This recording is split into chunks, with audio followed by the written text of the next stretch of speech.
Hello, everyone, and welcome to the February 2025 Investment Outlook. Thank you again for taking the time away from your busy schedule to join us. To those calling in from Singapore and Asia Pacific, a very good evening. To those dialing in from the Middle East, a good afternoon. And to those from Zurich, Switzerland, and Europe, a very good morning. The theme for today's discussion is Making America Great Again, MAGA, with a little help from crypto. As always, you have C here with you. We have Katalin Tischhauser, Sygnum's Head of Investment Research, here to share her thoughts and perspectives. But before we proceed, as always, a gentle and cautionary reminder to our audience that all content and topics, opinions discussed today do not constitute investment advice. And with the formalities of the way, let us begin by setting the context, as we always do for our discussion. The financial markets have adjusted to a disruption in global trade and escalating inflationary pressures over the last 1 to 2 months. And the crypto markets have not been spared as well.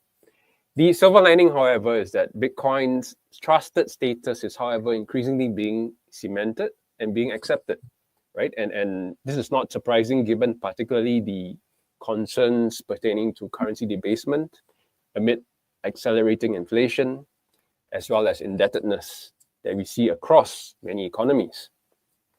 And of course, who can forget the executive orders, right? So amid that wonderful signature of his, right?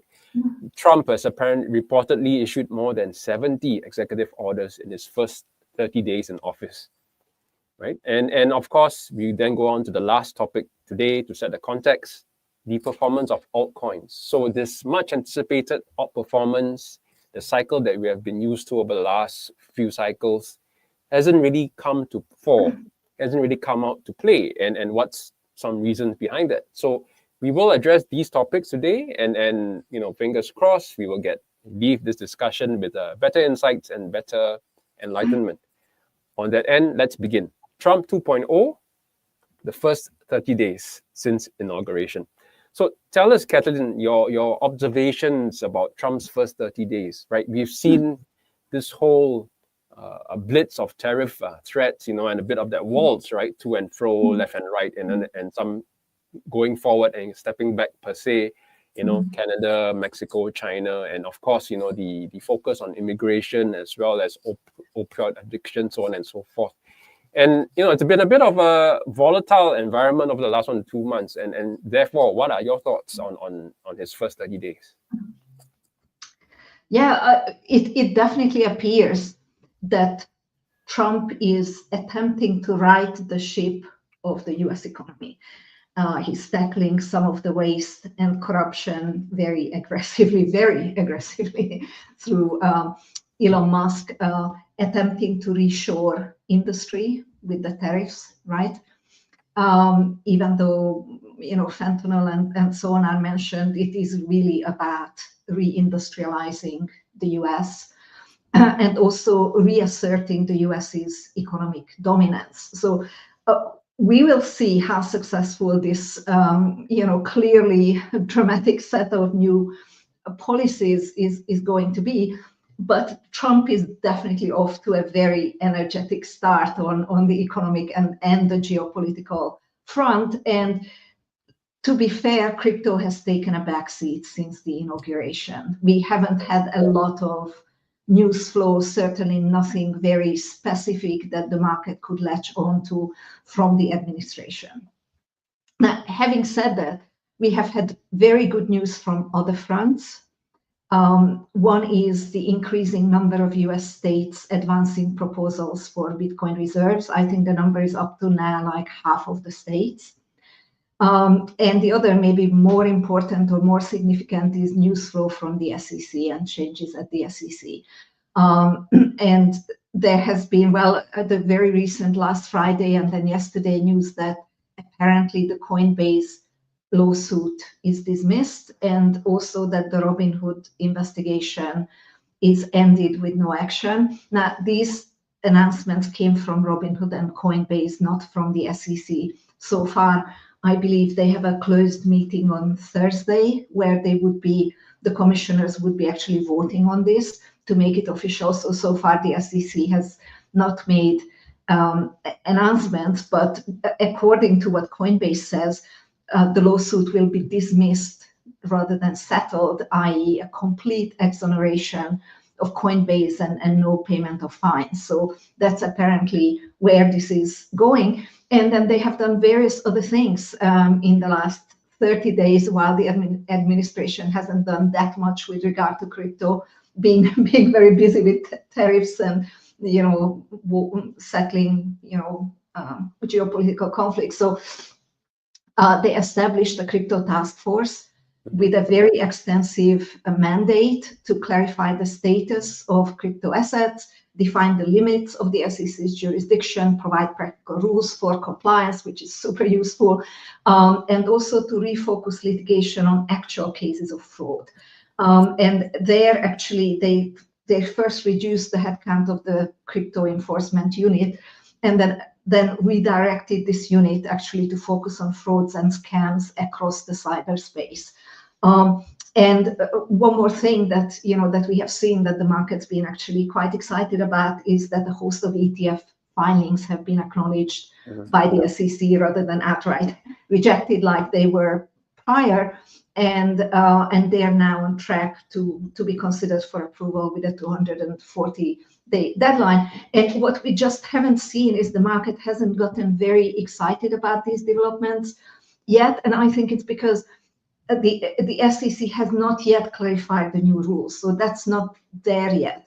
They are just working on it. And Hester Pierce, the head of the task force, actually said, please be patient, we need to do this in an orderly, legally defensible way. Also, the new SEC chair has not been confirmed yet. The confirmation hearing has not even been scheduled, which actually is normal. When Gensler was nominated, he got confirmed in April of that year, Jay Clayton in May of that year. So this is not unusual, but these are all slowing things down. And as I mentioned, the Coinbase, even though that is very, very significant, a very significant piece of news, not yet officially confirmed by the SEC. Key excellent points, Katalin. And in fact, I think that's a good points to continue our discussion on. So, for instance, if you talk about the SEC and Coinbase scenarios, right? And of course your ETF filings per se, as you've discussed. If you take a step back and look at as we entered into the election victory per se of Trump, and so much euphoria, so much what they call the Trump trades being played, be it ranging from stocks to USD, and of course to even Bitcoin.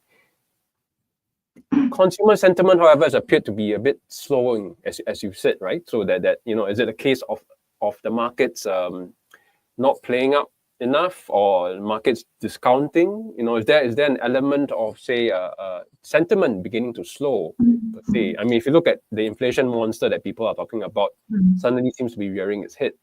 Unemployment numbers as well. I mean, yes, of course, Dodge has come out to make its impact felt, right, with all the various cuts and everything. But I think inadvertently, it releases the specter of fear. What are your thoughts on that fading euphoria that we're seeing right now? Oh, for sure. And as far as the financial markets in general are concerned, I think Trump's cocktail of economic policies is controversial. And they definitely carry inflationary risks, for sure. And even, if the growth numbers are not maintained, then stagflationary risks, right?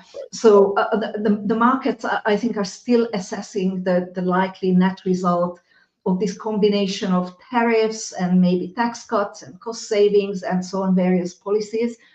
And on top of that, this is further complicated by certain other factors, like more recently the accelerating Japanese inflation, and with that the expectation of Japanese rate hikes, which of course often traditionally has and is expected to have knock-on effects on risk assets. So there's all this uncertainty. I think the markets have not been really negative. In fact, the S&P 500 has made 2 new all-time highs already this year. So I think it's kind of still cautiously optimistic, but much more cautiously than before. And just there's kind of confusion and reassessment and just waiting to see how things pan out. But I would say that as far as crypto is concerned, the path that the new administration is on is clearly positive. It is just that the news flow has really slowed down recently, basically since the inauguration. And I think the market is awaiting the next strong catalyst as far as crypto is concerned specifically. So, Katalin, let's continue to stick with that again for the audience who are a bit more, who want to be plugged in a bit to what's happening on the digital asset space. Yeah. So perhaps you could share with us a bit of a contrast, pre and post election kind of behavior. And I'm particularly interested to see if are you surprised to see what's happening perhaps over the last 1 to 2 weeks, right? The lackluster behavior has sort of like taken a bit more of a downside momentum. No thanks, of course, to the likes of Libra and all. But overnight, particularly, right? Overnight, particularly this morning, as we in Asian time, you see Bitcoin experiencing a bit of a challenge as well. Please share with us your thoughts on where the digital asset space, particularly, it's moving towards, if you will. Yeah. Yeah, I think first of all, the market had an incredible rally post-elections. It was up 60% roughly in 6 weeks. So after that, some consolidation and correction is due. That's healthy and normal. But also, I think everybody positioned themselves after the elections, the pro-crypto appointments that were coming out one after the other, the resignation of Gary Gensler, and since then there has not been a strong catalyst, certainly from the administration, as they focus on economic and foreign policy and not so much on crypto. So the market is awaiting a fresh catalyst. I would say this could come from clarifying regulation. That could be very significant. It could come also from institutional allocations kind of building up to a critical mass. We actually have just seen the first sovereign wealth fund allocate quite a sizable amount to the Bitcoin ETFs. So this gathering a lot of pace over time can be another catalyst. It's heading in that direction. Or it could, of course, a catalyst could come from the Bitcoin strategic reserve front as well.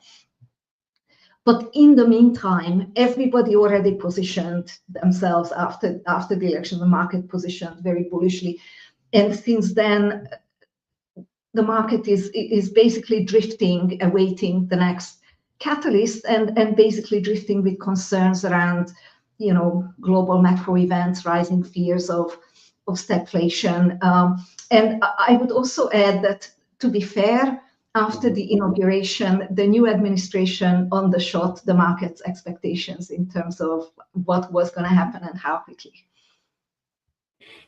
That's a very nice segue, Katalin, into the more granular aspects of our discussions today. So let's do that then in that case, yeah? The crypto executive order, right? Looking beyond the signature, you have to admit he's got a nice signature, yeah? So, but beyond that, right? So let's talk about, let's pick you up on that point, right? The disappointment that the crypto executive order was not issued on day one, as many has anticipated, and the language also being slightly vague per se on lacking specifics. What was the crypto community expecting, and why or where were their expectations not met? Was it a case, you think, of mismanaged expectations on a bottom-up basis? Yeah, I'm not sure why. To pick you up on the last bit of your question, I think a lot has to do with Trump's, once he got into office and started to work, his focus is really on, I would say, more important matters of, geopolitics and the U.S. economy.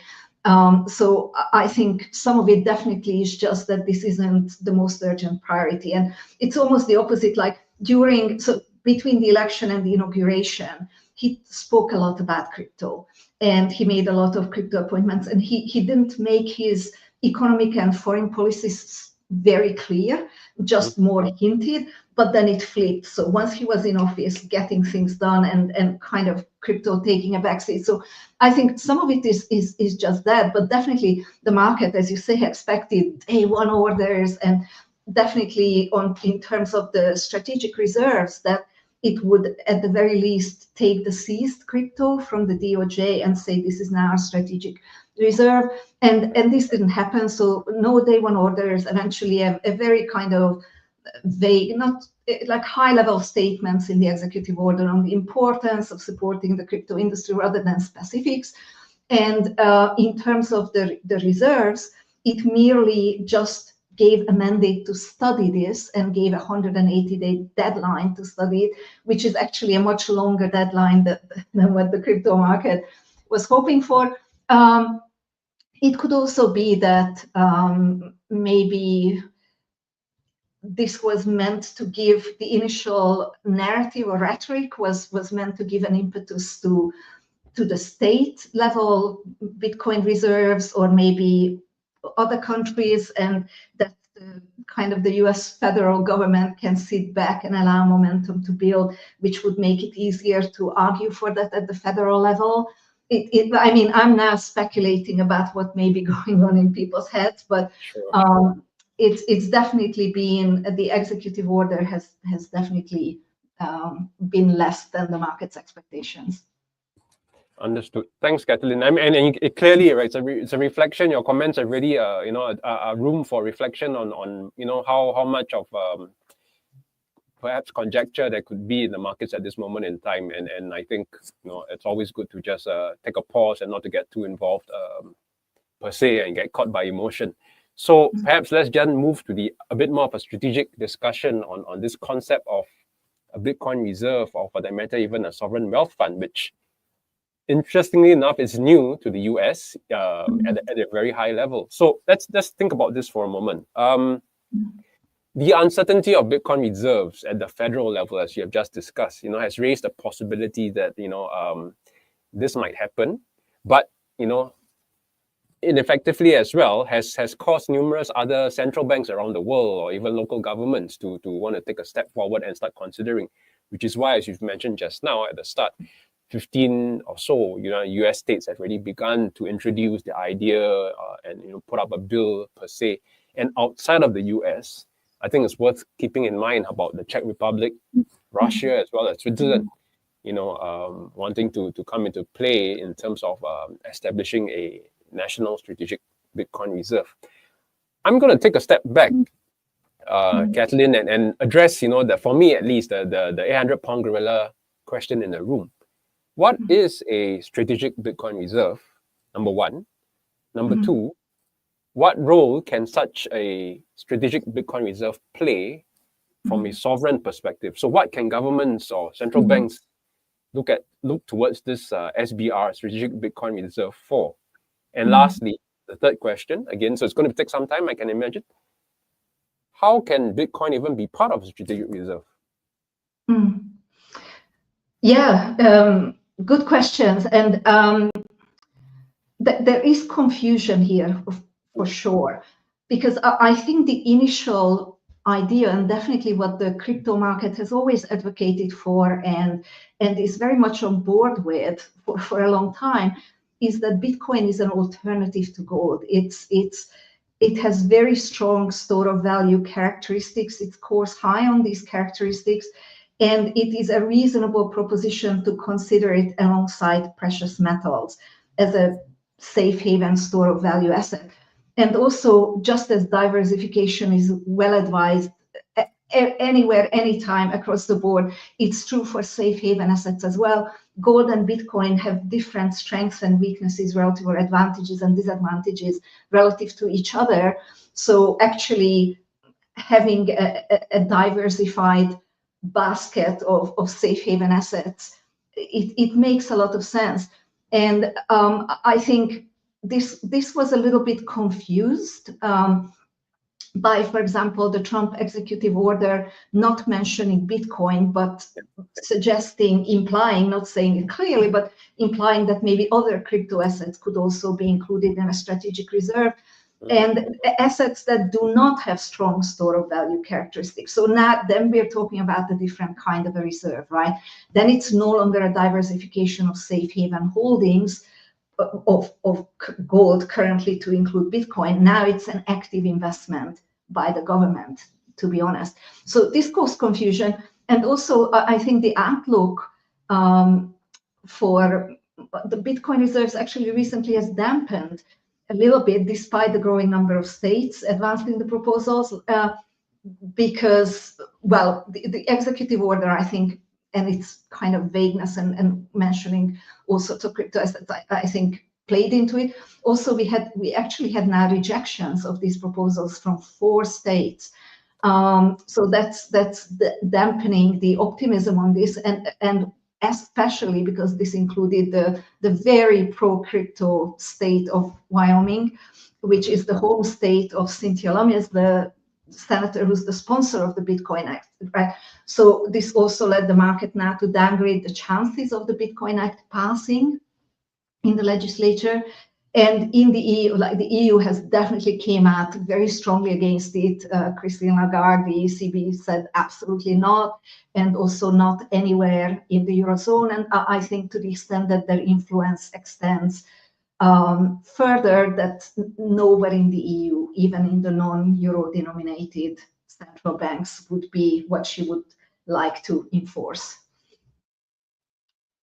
So we'll have to see. Absolutely. And maybe, Katalin, on that end, maybe then take a step back. Yeah. So again, always good to fine-tune the perspective and maybe just consider this. Perhaps it's worth discussing, spending some time on this notion of a sovereign wealth fund in the US. You know, the concept of a sovereign wealth fund, or SWF, if I could use the acronym, is not new, right? So particularly here in Asia, I mean, the audience from Asia here will know it's something that we like a lot. The Sovereign Wealth Fund Institute has shown us that we've got more than 30 SWFs already existing in the region. You know, and then a couple of days ago, in fact, yesterday, February 24th, Indonesia news reports of Indonesia launching its own sovereign wealth fund with about 900 billion came to fore. So, you know, this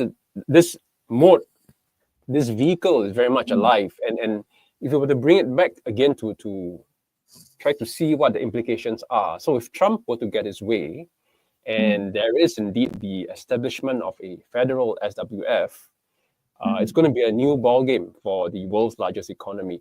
Perhaps share with us your thoughts on this concept of a federal SWF, number one.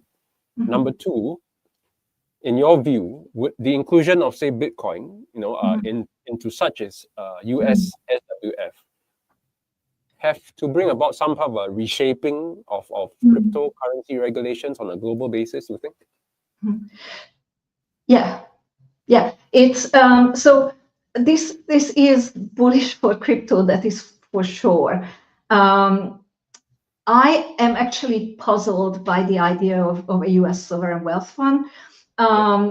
It's usually countries do it for 2 reasons. And the original sovereign wealth fund was countries, I think Norway was, leading this, where the government had a lot of excess income from natural resources, and they thought we should store it and put it to work for the benefit of the country. So, and it's still a lot of the sovereign wealth funds are based on income from natural resources. And the other motivation is to strongly steer the economy through government intervention. Now, this can be very legitimate, but it's very much at odds with the US economic doctrine, right, of letting the free market find its way. So if the US pivots on that would be an unexpected development, and maybe with all sorts of implications. And also for a country that's deep in debt and runs a substantial deficit, it's not obvious to see how they're going to fund this. And they say they're going to sell government-owned land or something like that. But even then, I would think that reducing the debt would be a much more urgent priority. So I'm sort of confused about why this is being advanced, but it's not up to me if it's going to happen, and they're definitely insistent, the Trump administration, to see it happen. And it's been seen as bullish for Bitcoin or the crypto market, of course, because it's expected that the fund would invest in crypto, just because of campaign rhetoric, the administration's prior rhetoric, and prevalence of crypto advocates in the administration. They have not suggested that it would buy crypto. Actually, to the question when they were asked, the crypto czar said that it's possible that they might make that, the fund might make that decision. But basically, crypto allocations are advocated for to all sovereign wealth funds. So then it's an investment. Then it's an investment decision that's quite different than Bitcoin strategic reserves alongside gold. So now this is actually an investment allocation to an asset class. For now, they've not said, other than the vague statement that, well, they might, it will be up to them, But for now, the only thing they said that they're definitely looking at is buying TikTok. So we'll have to see. But I think if the sovereign wealth fund goes ahead, I would rate the probability of crypto investments quite high. Sure. No, thanks, Katalin, for the reminder, right, for our audience as well as myself, about the need to really look out for the details and not be too swept up with the headlines per se, and how, from a sovereign point of view, the key, right, investments that the SWF can actually make to help a country or help an economy go forward. And I think that brings us very nicely to our final topic for today, as we hit the top of the hour. The importance of regulatory clarity, right? So again, as I mentioned, or rather as per our discussion, once you include crypto into an SWF, what are the implications that will permeate down towards the need for proper regulations, for proper control and oversight. So I think we can't ignore the fact that robust custody and compliance measures will be necessary, of course, to protect against theft and the like. And you can imagine, right, the lessons overnight, particularly at the start of the week, with the whole hack, if you will, has continued to remind us that you can't run away from proper protocol per se and security. So that brings us nicely to perhaps this question. So particularly in the alt sector, right, we've seen, as you've started at the top of the hour just now, as you started the conversation, it's not been coming up with that behavioral, cyclical outperformance that we are all used to.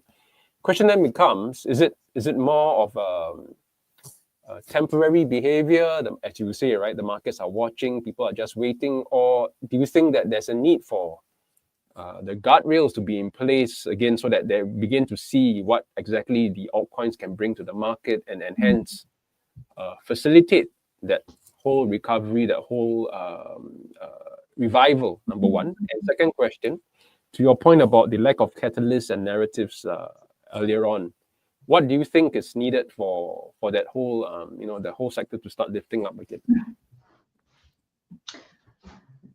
Yeah, well, as you say, the long-awaited alt season has not been happening.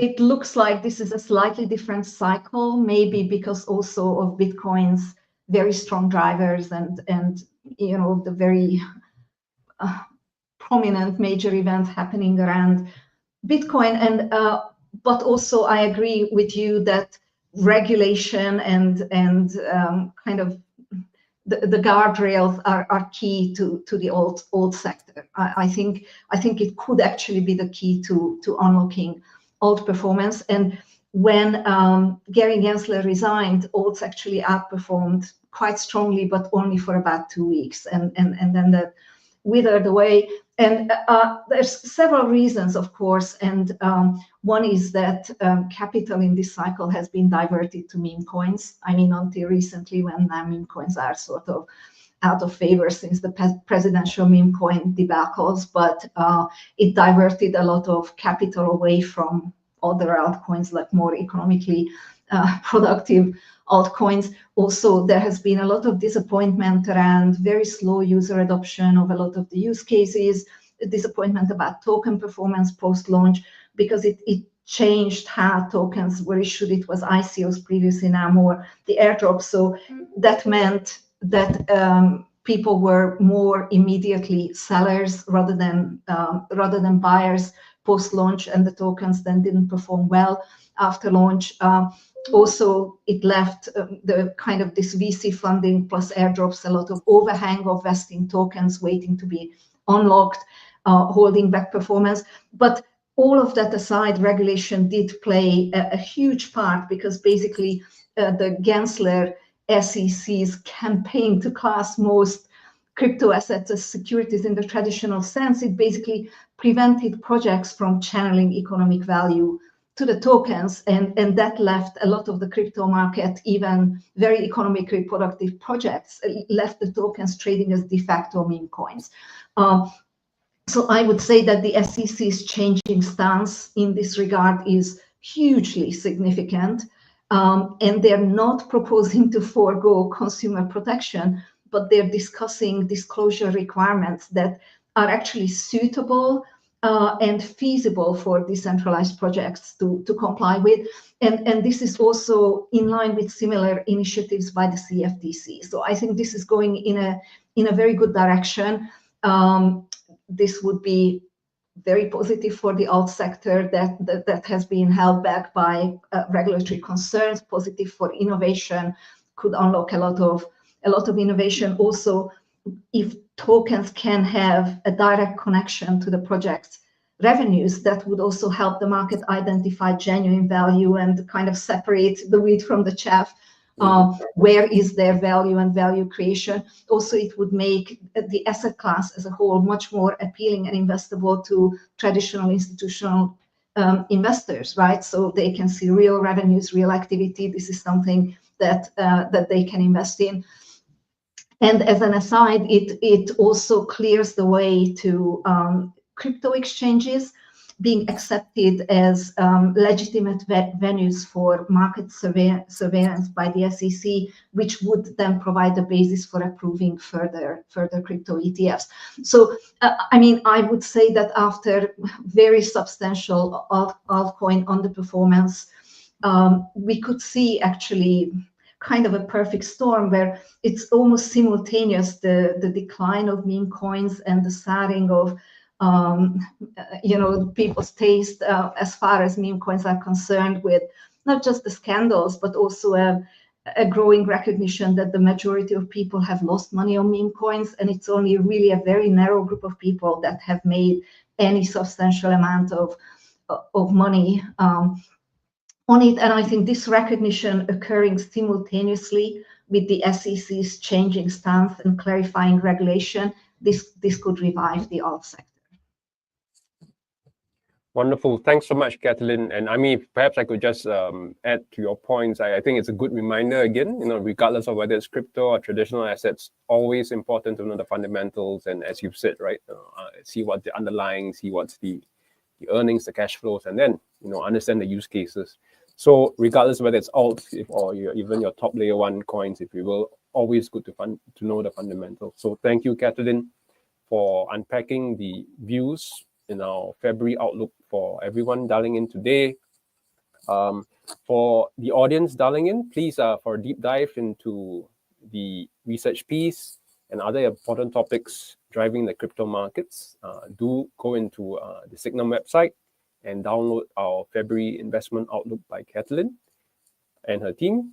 And on the website page, you'll see tabs like Learn, Research and Education. Please, again, all our archived information and research is all available in there. Please feel free to go in, have a download, and let us share with you our thoughts and our insights here in Sygnum.